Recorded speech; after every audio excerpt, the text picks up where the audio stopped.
Portal Inspirasi. RRI Makassar.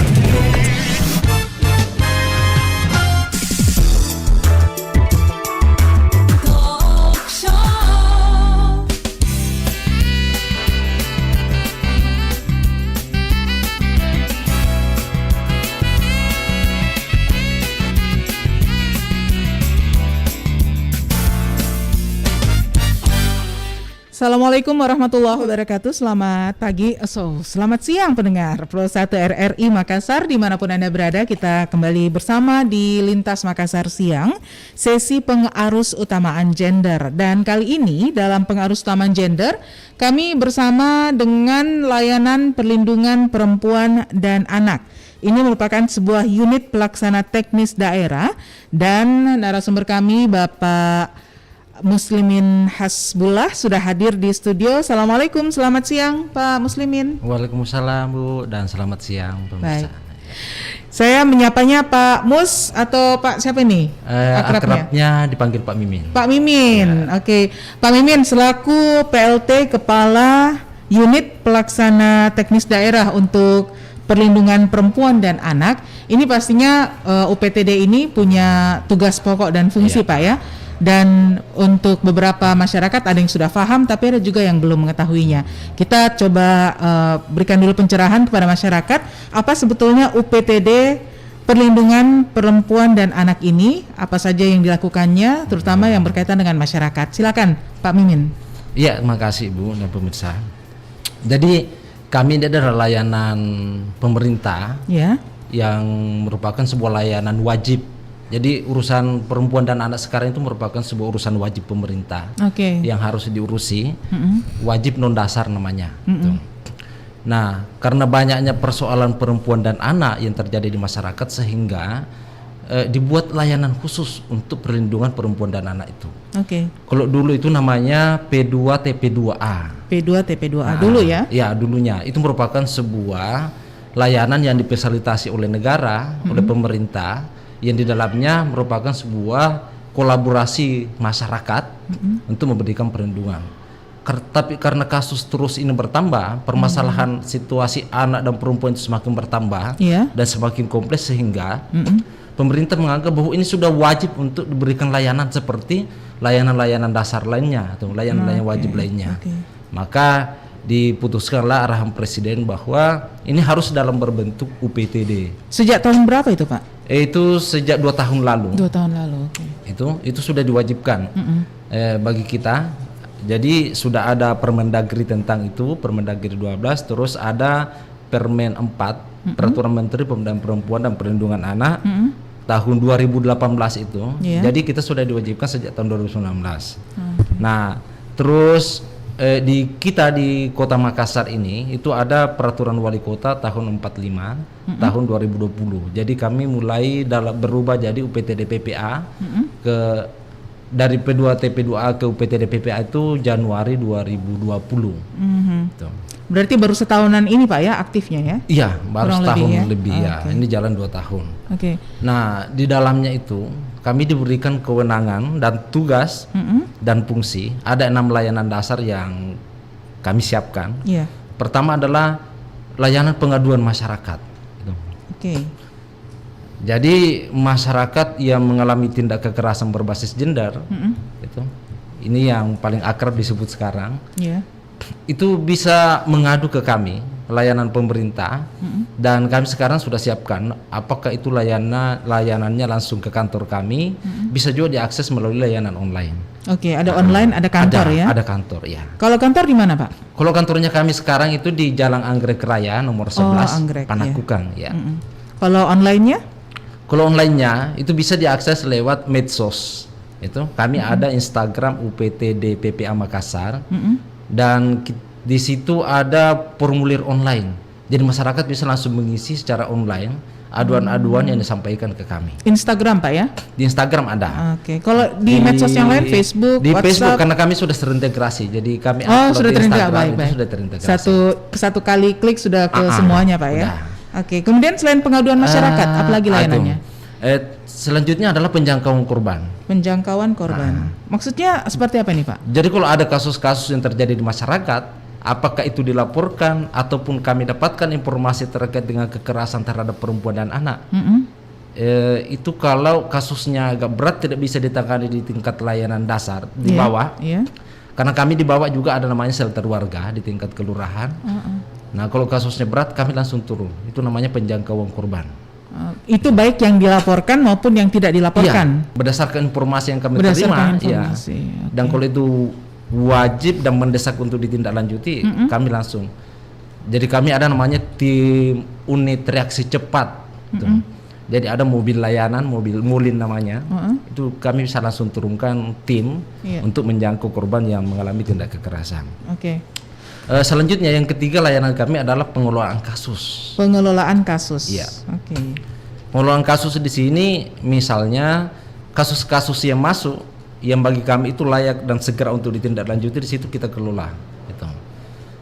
Selanjutnya ada namanya penampungan sementara. Jadi kami juga punya safe house, ada namanya rumah aman, itu yang itu menampung bagi korban-korban yang tadi itu tindak kekerasan itu, yang bagi kita itu tidak aman lagi di tempat kejadian. Misalnya KDRT, yang kebetulan pelakunya adalah orang terdekat di dalam rumahnya dan tidak aman lagi tinggal di situ, itu kami tampung sementara. Itu pernah, maksudnya pernah difungsikan safe house ini? Oh itu tiap saat, saat ini, iya. Kami sekarang malah sampai melayani warga imigran, karena kami sudah bangun kerjasama dengan AYOM. Warga imigran? Iya, karena layanan kami ini ya Pak Wali tegaskan kepada kami bahwa ini Makassar ini adalah kota dunia, kota untuk semua. Jadi siapapun warga yang ada di dalam kota Makassar, itu kami layani. Tuh. Kemudian penampungan sementara ada, dan yang kelima? Ada mediasi. Terutama kasus-kasus yang mengarah kepada upaya-upaya sengketa di dalam rumah tangga, misalnya upaya perceraian atau pengasuhan anak. Ini juga banyak terjadi ini, sengketa pengasuhan anak, ya kita selalu tempuh upaya mediasi. Karena tolak ukur kita adalah, pijakan kita adalah bagaimana kepentingan terbaik bagi anak. Jadi itu selalu jadi standar kita tuh. Terus pendampingan korban. Ini layanan yang paling banyak juga dan itu kami tangani. Kita mendampingi korban apakah dalam proses-proses lanjut di proses hukum atau tidak, itu kita dampingi. Dan yang terakhir layanan kami ini tambahan sejak adanya perubahan Undang-Undang 1 Undang-Undang Perkawinan, yang dimana pembatasan usia perkawinan yang dulunya itu 18 tahun menjadi 19 tahun. Ini nama layanannya? Rekomendasi nikah. Ini diberikan kepada? Jadi gini, petunjuk pelaksanaan tentang pembatasan usia perkawinan, perubahan undang-undang tadi itu, Undang-Undang 1 ke Undang-Undang 16 tahun 2019. Ada Perma nomor 5 tahun 2019, peraturan Mahkamah Agung tentang petunjuk pemberian rekomendasi nikah, itu dispensasi nikah. Nah, kerjasama kami dengan Pengadilan Agama Kota Makassar itu kan sudah terbangun lama, sudah terbangun bagus, komitmen kita sama-sama untuk kepentingan terbaik anak, sehingga Pengadilan Agama itu memberikan tugas kepada kami dalam bentuk kerjasama, ya, bahwa kami tidak akan memberikan kompensasi kalau tidak ada rekomendasi dulu dari UPT DPPA. Kompensasi yang dimaksud adalah? Kompensasi itu adalah bahwa dalam situasi-situasi khusus di pembatasan usia itu kan tetap bisa dilaksanakan kalau dalam situasi mendesak. Jadi misalnya situasinya anak itu sudah terlanjur kecelakaan misalnya, ini tanda kutip ya. Jadi sebelum diputus di pengadilan, karena ini kan harus disidangkan. Karena melanggar kalau tidak disidangkan, jadi harus ada tetap putusan pengadilan bahwa ini boleh melanggar batas usia itu tadi dengan situasi khusus itu. Oh, Tuh. oke. Nah, pertimbangan pengadilan itu adalah tetap meminta rekomendasi kepada kami dan kami memberikan itu Oke. tadi. Rekomendasi memperhatikan apakah usia. anak ini boleh menikah di bawah usia yang ditetapkan Ya. oleh undang-undang ya? Iya. Ya. Ini agak ketat ya sekarang ya peraturan-peraturan tentang anak dan perempuan ini ya? Iya, terutama di itu tadi tentang usia perkawinan anak itu. Makanya ini sangat progresif sekali perubahannya ya dari batasan itu dulu yang kita kenal perbedaan laki-laki perempuan. Langsung disamakan sekarang 19 tahun. Sama-sama 19 tahun. Kalau dulu Iya. kan ada yang berapa? 17 sama 15 kalau nggak salah ya? 1621 ya. 16-21. Ya. Oke. Nah, Pak Muslimin, ini kan ada banyak Pak Mimin ya, ada banyak sekali nih layanan, ada 6 layanan ditambah lagi 1 yang rekomendasi nikah tadi. Dari semua 6 layanan dasar di kantor perlindungan perempuan dan anak ini, yang mana nih yang paling sering masuk di handle oleh UPTD perlindungan perempuan dan anak? Pertama, saya kira yang pertama adalah tentang pengaduan. Karena Ya? dengan dibukanya sistem layanan yang terbuka dan mudah dijangkau oleh masyarakat sekarang, sehingga masyarakat ramai-ramai ini melaporkan ternyata kasus kekerasan terhadap perempuan dan anak itu merupakan fenomena fenomena gunung es ya? itu ya. Karena rata-rata kasus kekerasan itu kan terjadi di ranah privat, di ruang-ruang tertutup. Iya. Dalam rumah misalnya atau karena kebanyakan pelaku-pelakunya itu adalah kan di tempat-tempat yang bagi kita itu anggap aman. Misalnya kekerasan seksual terhadap anak. Iya. Itu kan pasti tertutup. Jadi itu tempatnya dan rata-rata pelakunya adalah orang terdekat. Iya. Itu orang yang kita percaya. Saya kira baru-baru kita disuguhkan tentang kasus itu ya, bagaimana pesantren yang dulunya kita anggap sebagai ini adalah tempat yang aman, tempat pembinaan, tempat pembinaan itu. Tapi ternyata justru di dalam situ, karena memang biasanya modus kekerasan itu justru di tempat-tempat pelaku-pelaku kekerasan itu cari tempat-tempat yang bagi orang itu enggak aman ya, itu bagi orang anggap tidak mungkin lah terjadi begitu. Sampai dengan kasus-kasus kekerasan terjadi dalam rumah itu. Ada berapa pengaduan masyarakat nih Pak dari tahun 2020 terbentuknya UPTD ini sampai 2021 ini Pak? Jadi gini, situasi di Makassar itu dalam kurun 5 tahun terakhir itu kasus kekerasan perempuan dan anak itu tidak pernah di bawah 1000. Tidak pernah di bawah? 1000. Iya. Wah. Ini yang kami tangani saja sekarang yang langsung ke kami ya. Iya. Itu sekarang sudah hampir menyentuh angka 400. 400 sampai bulan November.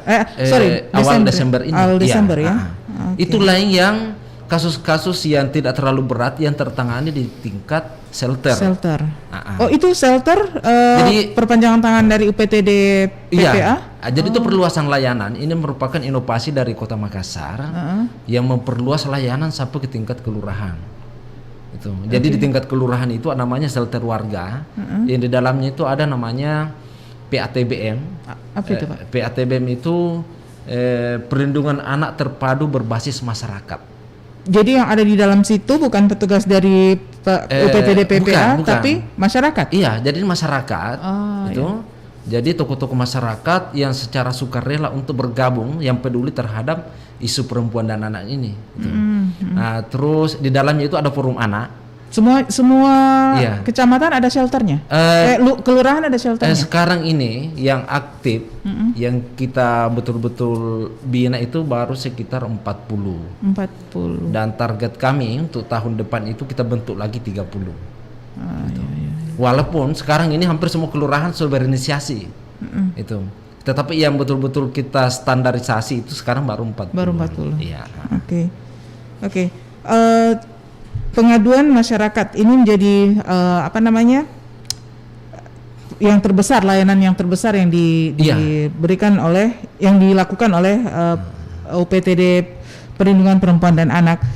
Kemudian pengaduan yang disampaikan oleh masyarakat itu umumnya adalah KDRT atau? Jadi ini pengaduan masyarakat itu yang sampai ke kita karena dia kasus-kasus besar sehingga hampir semuanya mendapatkan layanan yang lain tadi itu. Misalnya pengaduan masyarakat karena dia kasusnya berat, itu sudah terfilter dari bawah sampai ke kami, sehingga kita dampingi, kita siapkan safe house, rumah aman, kita lakukan upaya mediasi. Kalau itu kasus-kasus yang sengketa itu tadi di dalam rumah tangga, dan kita dampingi gitu. Malah kita dampingi sampai kepada proses selanjutan. Kalau dia gagal upaya diversi, kalau dia kasus anak, atau upaya mediasi kalau dia kasus-kasus besar, sampai ke pengadilan pun kami dampingi. Karena kita selalu upayakan ada penyelesaian kasus ini secara kekeluargaan, karena kita selalu kepentingannya terbaik bagi anak. Oke, ada mediasi dulu ya? Iya, jadi ada mediasi. Pak Mimin, saya mau tanya, ada berapa banyak kasus? Kan tadi dibilang ada sekitar 400 aduan ya. Dari 400 ini ada berapa banyak kasus yang sampai ke pengadilan? Tapi sebentar Pak ya, kita jeda dulu sejenak. Kita akan segera kembali setelah yang berikut ini. Anda dalam situasi keadaan darurat? 112 gawat darurat, laporkan kejadian Anda. Segera hubungi nomor darurat 112, bisa melalui telepon seluler maupun telepon rumah, atau melalui pesan WhatsApp ke 0811 400 112. Layanan panggilan darurat bebas pulsa untuk melayani masyarakat Kota Makassar dalam kondisi darurat. Informasikan lokasi Anda maupun patokan jalan. Ceritakan kejadian darurat yang Anda alami, petugas akan segera merespon pengaduan Anda dan menghubungkan secara cepat pengaduan laporan Anda. Seperti kecelakaan, kebakaran, kriminal, bencana alam, darurat medis, atau kondisi darurat lainnya yang mengancam jiwa Anda. Jangan lupa berikan nama dan konfirmasi telepon Anda. Ingat, layanan call 112 ini khusus untuk kejadian gawat darurat. Iklan layanan masyarakat ini dipersembahkan oleh Dinas Komunikasi dan Informatika Kota Makassar.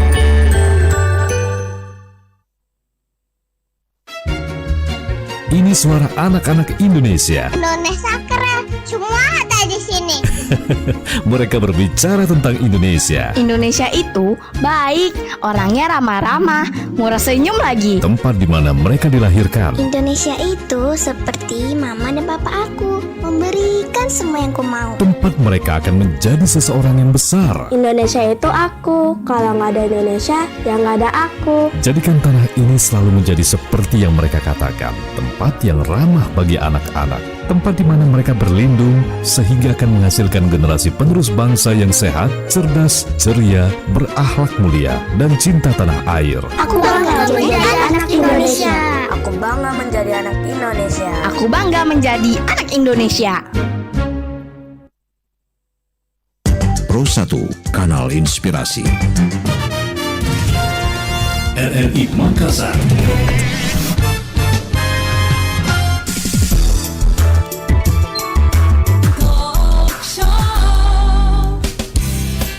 Kami masih terus temani Anda dalam sesi pengarus utamaan gender dalam Lintas Makassar Siang edisi hari ini, hari Kamis 16 Desember 2021. Masih bersama saya Meilani Ahmad dan juga pelaksana tugas Kepala Layanan Perlindungan Perempuan dan Anak UPTD ya. UPTD Layanan Perlindungan Perempuan dan Anak Bapak Muslimin Hasbullah. Pak Mus, tadi saya nanya Pak Mimin, tadi saya nanya tentang kasus yang masuk itu sepanjang 2021 ada sekitar 400 kasus. Kemudian ada berapa yang sampai pada yang harus diselesaikan sampai pada pengadilan, Pak? Iya. Jadi gini, kasus-kasus kekerasan perempuan dan anak itu kami selalu berupaya untuk menyelesaikan secara restoratif. Oke, restoratif. Jadi ada upaya RJ namanya, restoratif justice itu. Kalau dia kasus anak namanya upaya diversi. Itu. Kenapa ini kita upayakan? Karena kita menganggap bahwa penyelesaian di tingkat pengadilan menghukum orang itu di dalam penjara itu bukan menyelesaikan perkara, terutama anak. Itu. Makanya anak itu sudah diatur tersendiri beracaranya, ada namanya SPPA-nya itu, Undang-Undang Pengadilan Anak. Itu diatur karena kita selalu mengupayakan upaya diversi, karena tolak ukur kita atau pijakan kita selalu itu tadi, kepentingan terbaik bagi anak. Anak tidak mungkin mendapatkan hak-haknya secara utuh kalau dia ada di dalam situasi yang tertutup, itu misalnya di dalam penjara. Makanya kami di Kota Makassar ini semua kasus-kasus anak yang berhadapan dengan hukum ABH namanya itu kalau di tingkat bawah di polsek itu tidak disimpan di dalam sel. Gitu. Jadi dititipnya di kami. Jadi proses hukumnya berjalan di tingkat kepolisian, anaknya dibawa ke UPTD PPA. Jadi kami tampungnya itu tadi di rumah safe house tadi. itu, di rumah aman itu. Saya mikirnya itu safe house itu untuk mereka yang maksudnya mungkin kena KDRT kemudian tidak. Jadi kami dua. Jadi ada untuk perempuan, ada untuk anak. Itu. Jadi anak tersendiri. Karena tidak mungkin. Ini bagusnya kita di Kota Makassar. Dan saya kira ini semua ya di Indonesia, walaupun tidak semua belum menyiapkan layanan safe house, karena kita selalu pijakannya itu tidak mungkin anak itu akan kembali pada kehidupan normal itu kalau dia di dalam sel bersama dengan orang dewasa. Iya. Itu kalau masuk kasusnya mungkin kasus-kasus pencurian, ilmu kalau dia keluar bisa ilmunya di atas itu ya. Sudah bisa sampai kepada pencurian dengan kekerasan misalnya ya. Oke. Yang paling dikhawatirkan itu adalah kasus-kasus misalnya narkoba itu, atau sampai semua. Oke. Gitu. Jadi rata-rata kasus-kasus ini banyak yang selesai di mediasi yang apa? Iya, kalau kasus anak namanya diversi. Diversi Ya, tadi ya. kecuali dua itu yang agak susah memang kita, karena itu juga dikecualikan di dalam Undang-Undang Perlindungan Anak itu, di SPPA itu. Pertama adalah itu ancaman hukumannya di atas 7 tahun. Jadi ada juga ini beberapa, terutama terkait dengan narkoba yang ancamannya itu di atas 7 tahun, atau kekerasan dengan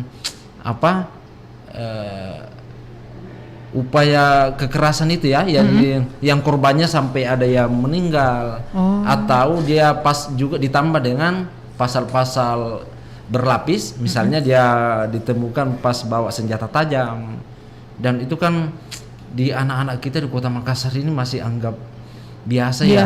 Ya, ini jadi keresahan kita juga ini. Dan itu yang paling banyak kami tangani untuk kasus anak adalah itu tadi, anak berhadapan dengan hukum. Jadi anak-anak yang menjadi pelaku kekerasan sesama anak, yang korbannya juga anak. Ya. Nah, kalau dia berulang, ini juga selain tadi itu ancamannya di atas 7 tahun, yang kedua dia berulang. Karena ada juga ini yang sudah berulang. Ada ya? Di TKP lain pernah melakukan kejahatan, ternyata di polsek lain juga gini. Akhirnya di polsek lain karena terdeteksi ini tidak bisa lagi nih, agak susah kita melakukan upaya diversi, sehingga terpaksa lanjut kepada tahap berikutnya, tahap 2. Sampai di kejaksaan pun kami juga tetap melakukan upaya diversi, gitu. Walaupun ada yang memang sampai putus, gitu, sampai kepada tahap lebih lanjut, dan terpaksa anaknya harus ditampung di lembaga kesejahteraan anak itu. Oke. Jadi memang ada memang ya yang walaupun sudah diberikan kesempatan, dibukakan jalan, tapi memang mungkin sudah terlanjur terbentuk karakter seperti itu dari tempat tinggal awalnya, Pak ya. Jadi iya memang karena memang situasi lingkungan itu juga sangat membentuk karakter anak. Pak Mimin, ini kalau dilihat tadi kan kita ngobrolnya tentang kondisi, lebih banyak pada kondisi anak ya. Sekarang kita bergeser sedikit tentang perempuan ini, karena kan ini berbicara tentang perlindungan perempuan dan anak, terutama tadi tentang rekomendasi nikah. Sejauh ini Pak Mimin, apakah sudah ada yang mengetahui aturan ini bahwa ada rekomendasi? Karena kan Sulawesi Selatan itu kalau tidak salah Pak ya, tertinggi untuk kasus pernikahan anak usia dini ya. Itu apakah masyarakat kita sudah paham bahwa ada undang-undang yang mengatur bahwa usia nikah itu sekarang di 19 tahun, tidak boleh di bawah itu? Iya, ini juga jadi tantangan kita karena belum semua masyarakat memahami itu, mengetahui itu. Sehingga kami di Dinas Pemberdayaan Perempuan dan Perlindungan Anak di Kota Makassar ini itu sudah memasifkan gerakan sosialisasi tentang itu, penyadaran. Kami baru-baru laksanakan itu sampai semua imam-imam kelurahan itu kita panggil. Jadi kita kerjasama dengan pengadilan agama, kita kerjasama dengan Depak, memanggil itu imam-imam kelurahan. Tuh. Saya sempat juga jadi narasumber di situ. Di dalam situ kita perdebatkan tentang bagaimana pandangan agama tentang usia ini, bagaimana pandangan agama tentang kewajiban orang tua untuk menikahkan anak. Kan itu kan yang paling banyak. Jadi kami sampaikan bahwa rata-rata pertanyaan masyarakat dan sanggahan masyarakat yang ngotot untuk menikahkan anaknya itu tadi. Pijakannya adalah misalnya, Pak, bagaimana ini? Ini tanggung jawab saya sebagai orang tua untuk menjaga anak. Itu. Jadi kami sampaikan, kita diskusikan bersama bahwa memang anak itu kan dia titipan, dia tanggung jawab. Gitu. Tetapi bukan milik. Gitu. Ya toh? Kalau milik itu kan seenaknya memperlakukan. Padahal justru tanggung jawab orang tua ini yang perlu kami sosialisasikan. Tanggung jawab orang tua itu adalah mengantar anaknya sampai kepada usia dewasa sehingga dia bisa mandiri. Kalau dia mandiri, dia bisa menentukan masa depannya, menentukan calonnya, ya toh? Karena dia akan merangka masa depannya, dia akan memproyeksi bahwa kalau saya berpasangan dengan ini, bertaaruf dengan ini, saya bisa menata kehidupan saya ke depannya, bukan dipaksakan. Itu. Ini jadi tantangan gitu ya. Benar nggak Pak, dapat yang justru anaknya ini yang mau nikah di usia muda? Banyak itu. Karena faktor itu tadi, mungkin karena terlalu dekat, sehingga orang tuanya paksa juga. Nah, bilang ya sudah. Ini juga ada juga budaya di kita di masyarakat ini yang menganggap bahwa ya sudahlah, karena ini dalam rumpun keluarga besar kita sudah lama lagi tidak ada orang kawin ini. Ini jadi tantangan itu. Dan yang kedua ini persoalan beban hidup. Jadi masih ada anggapan di bawah di masyarakat kita ini bahwa salah satu upaya untuk mengurangi beban hidup di dalam keluarga adalah dengan menikahkan anak. Karena kalau sudah dinikahkan anak berarti lepas lagi tanggung jawab satu. Sudah ada lagi yang punya tanggung jawab. Jadi sekira ini siklus yang tidak pernah putus. Karena begini, dampaknya tadi itu kalau dia menikah di usia muda itu kembali lagi mata rantai seperti itu. Dia akan melahirkan anak yang tidak mungkin terpenuhi secara baik semua kebutuhannya, karena tidak mungkin anak mengasuh anak. Ya kan jadinya akan begitu. Kalau dia kawin di usia anak, kematangan emosionalnya bagaimana caranya mau mendidik anak? Gitu. Kematangan emosionalnya belum. Yang kedua mungkin dari sisi ekonomi, saya kira banyak dampaknya, dan itu sekarang sudah banyak hasil-hasil penelitian tentang itu, bahwa ternyata dalam klaster ekonomi terendah itu ke bawah itu di atas 40% itu melakukan perkawinan di usia muda. Gitu. Kalau dulu itu kan yang selalu kita jadikan dasar itu adalah aspek kesehatan. Ya toh? Wah, ini akan banyak angka kematian. Memang karena banyak angka kematian ibu. Karena itu. Yang kedua adalah sangat rentan terhadap itu tadi penyakit-penyakit yang rentan bagi ibu hamil itu ya. Misalnya kanker dan lain-lain. Tetapi sekarang ini kan masyarakat sudah disadarkan, kita sodorkan data bahwa ini faktanya. Gitu. Karena kenapa? Kalau dia menikah di usia muda, tidak mungkin terpenuhi tuntas persoalan pendidikan. Nah, kalau tidak berpendidikan, tidak punya skill, bagaimana mau mendapatkan akses kerja yang baik? Nah, kalau tidak punya pendapatan yang layak, bagaimana caranya memenuhi gizi? Ini akan melahirkan rantai kemiskinan yang panjang kalau tidak diputus segera ini persoalan pernikahan anak. Yang kedua, kasus KDRT yang banyak, itu menurut data kami, yang paling banyak itu dalam mereka melakukan perkawinan di usia muda. Iya, Pak Mimin, menarik ya. Saya berpikir seperti ini, Pak. Kenyataan bahwa di masyarakat kita 40% itu memang melakukan pernikahan di usia muda. Dan yang 40% tadi itu adalah klaster miskin terendah itu, ya, yang rata-rata mendapatkan layanan bantuan sosial. Nah, tidak menutup kemungkinan dari 40% itu nantinya juga akan melahirkan anak-anak yang akhirnya melakukan tindakan yang sama, menikah di usia muda.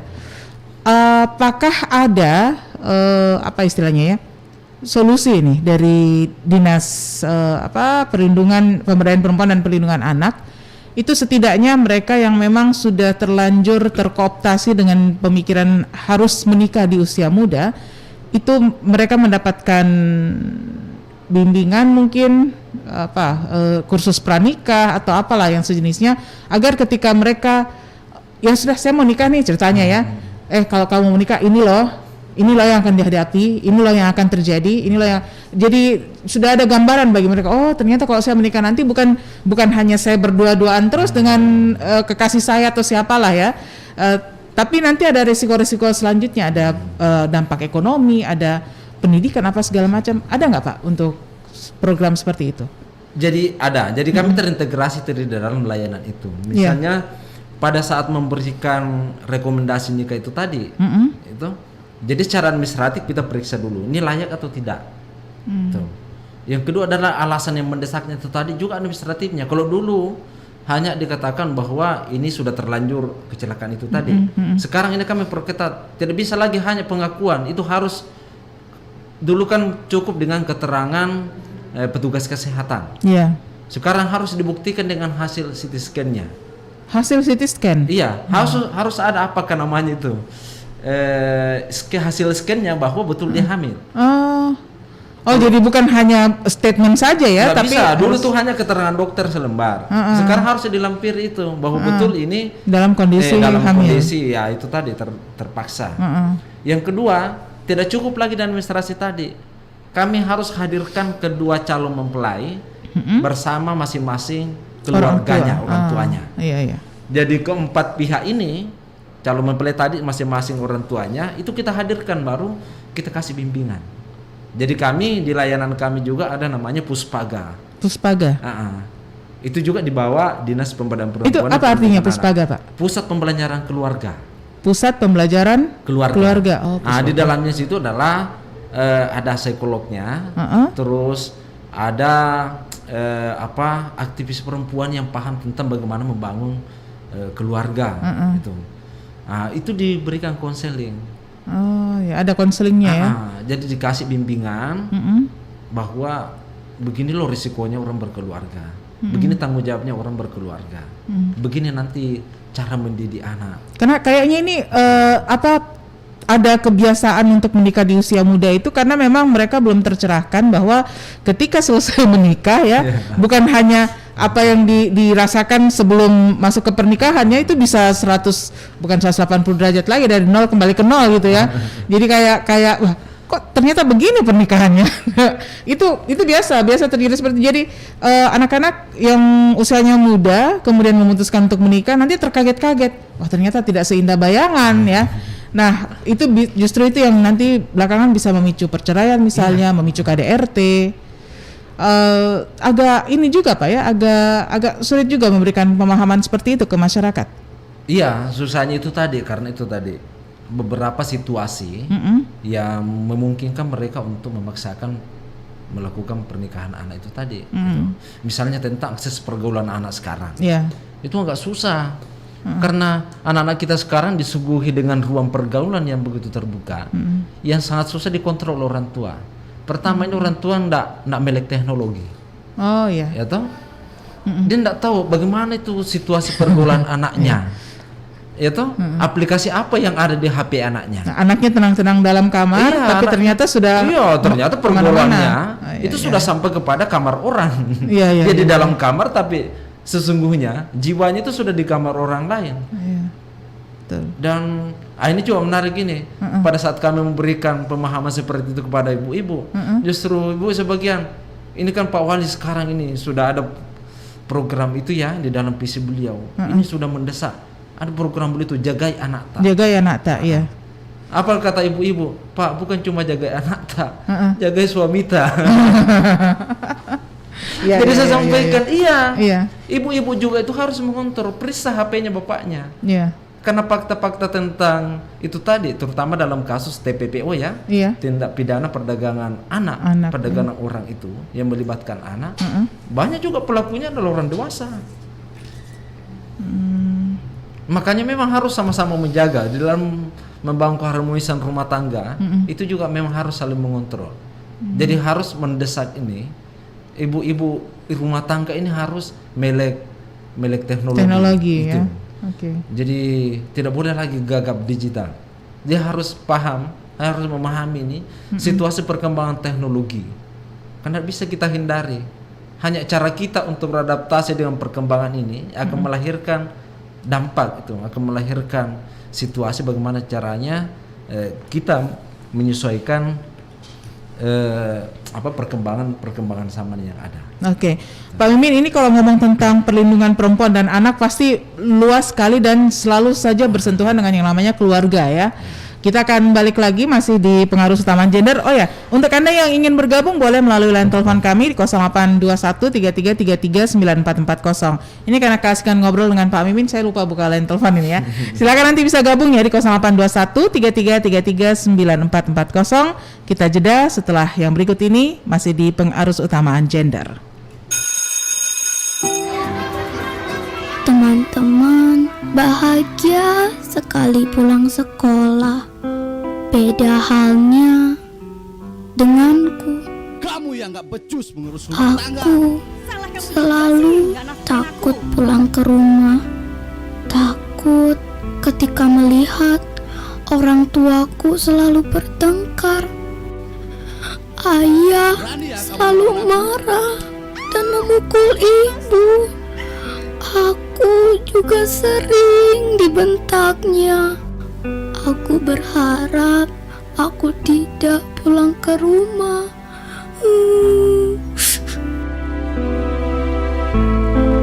Stop kekerasan terhadap perempuan dan anak.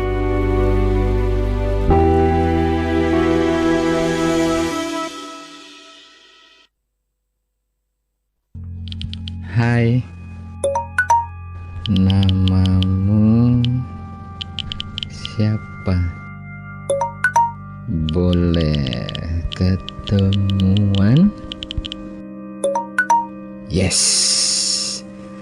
Oke, besok jam 8 malam di taman ya. Yes, oke. Jangan lupa sendirian saja ya.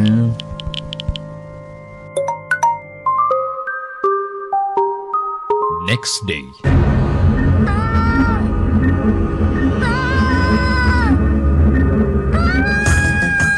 Kejahatan sedang mengintai Anda. Bijaklah bermedsos. Pro 1, Kanal Inspirasi. RRI Makassar.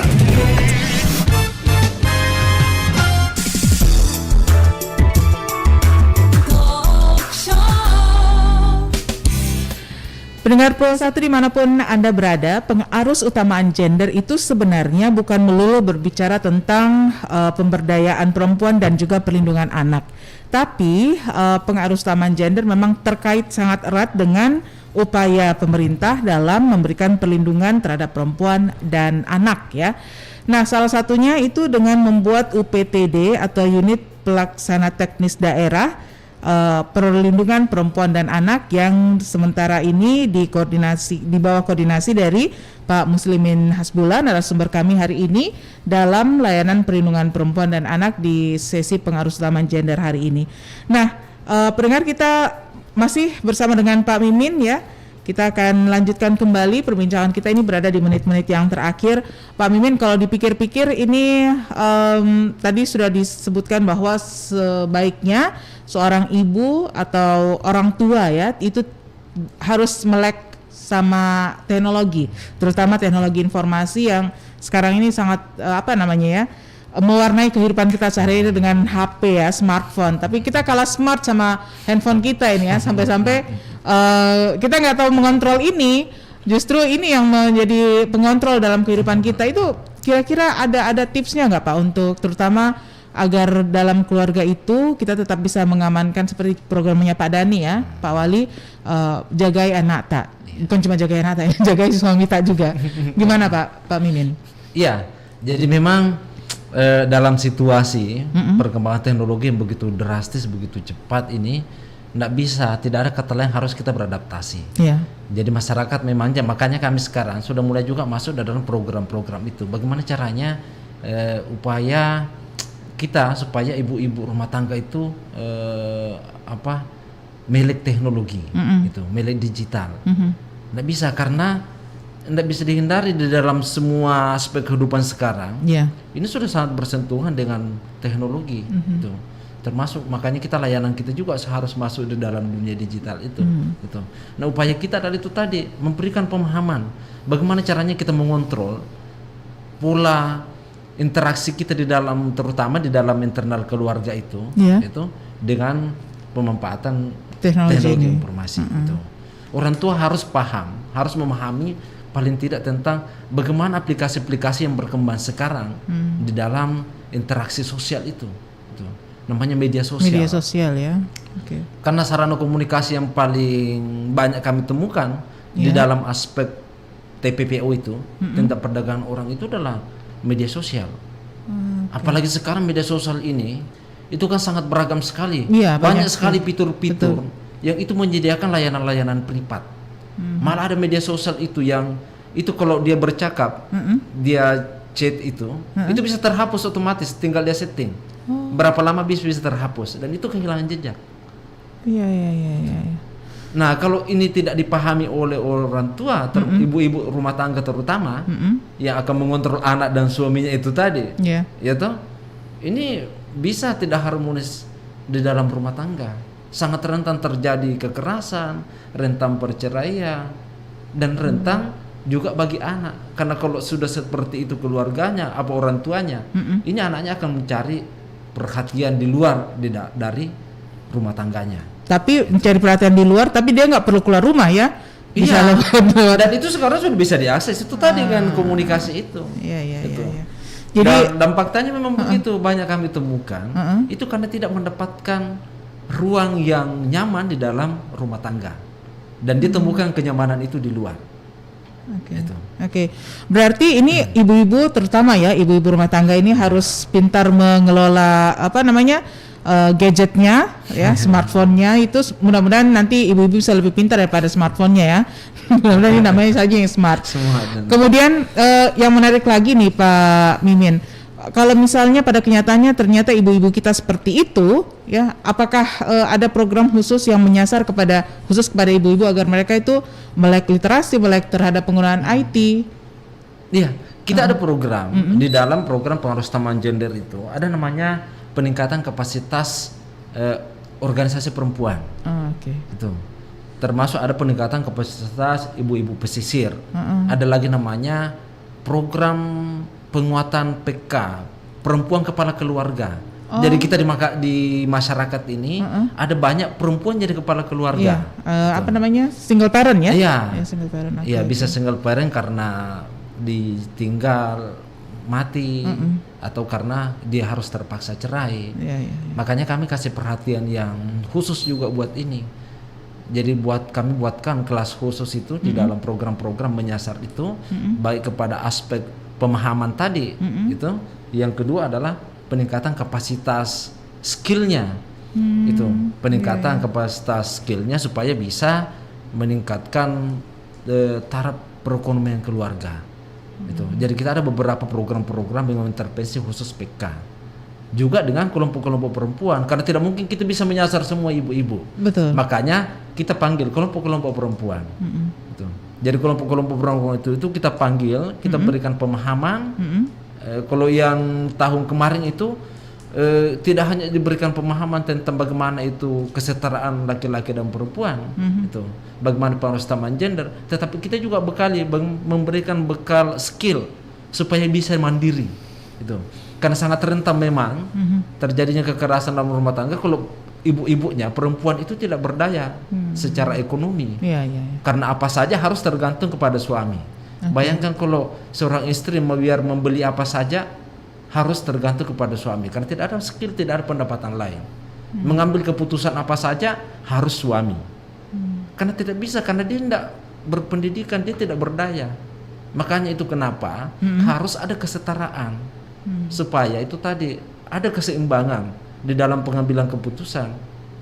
Jadi suara perempuan, suara ibu juga didengarkan, tidak didominasi oleh suami. Nah, kapan ada salah satunya ini dominan, yaitu ini akan melahirkan pihak yang lemah. Nah, kalau salah satu pihak yang lemah dia rentan, yaitu tadi akan lahir tindakan kesewenang-wenangan, rentanlah kekerasan. Baik. Ini mudah-mudahan menjadi inspirasi untuk semua ibu-ibu di rumah ya. Nanti bisa bergabung di komunitas yang perempuan di masyarakat itu? Iya, jadi ada kita di bawah itu namanya shelter warga. Shelter warga. Jadi bisa bergabung di situ. Di dalamnya ada PATBM namanya. Terutama kami sangat membutuhkan itu adik-adik yang pernah ikut pelatihan terkait dengan aspek hukum. Oh, iya. Itu. Jadi ada namanya paralegal itu ya di masyarakat itu. Termasuk sarjana-sarjana hukum yang ini kenapa kami tanda petik hukum dan psikologi itu karena ini yang paling kita butuhkan untuk memberikan pencerahan, pemahaman dan pendampingan kalau situasi-situasi berterkait dengan aspek hukum gitu. Karena banyak sekali masyarakat kasihan mau mengakses layanan atau mau berpikir tetapi dia tidak tahu karena selalu kalau sudah berhadapan dengan hukum pasti ribet dan panjang masalahnya. Siapa yang dampingi kami? Ada ketakutan seperti itu ya. Sementara kita sekarang sudah buat layanan untuk itu. Baik. Ini kalau ngomong 1 jam kayaknya nggak cukup Pak Mimin. Kita nanti sambung lagi di edisi yang selanjutnya ya. Terima kasih kehadirannya Pak Mimin di studio kami hari ini. Mudah-mudahan bermanfaat apa yang kita perbincangkan dan saya tunggu lagi di edisi yang selanjutnya Pak Mimin. Assalamualaikum Pak Mimin. Selamat siang. Waalaikumsalam, selamat siang.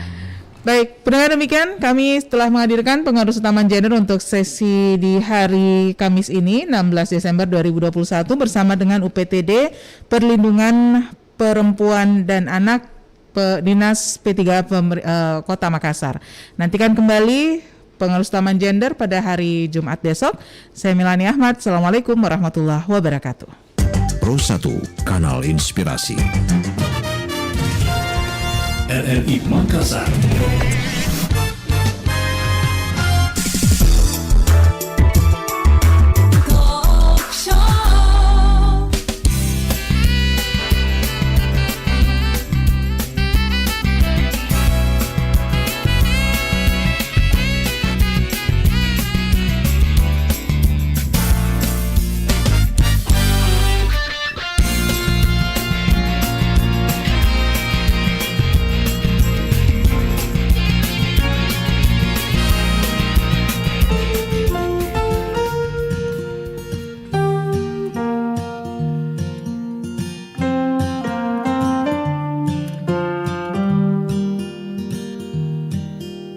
Seminggu dekatimu, sial aku jatuh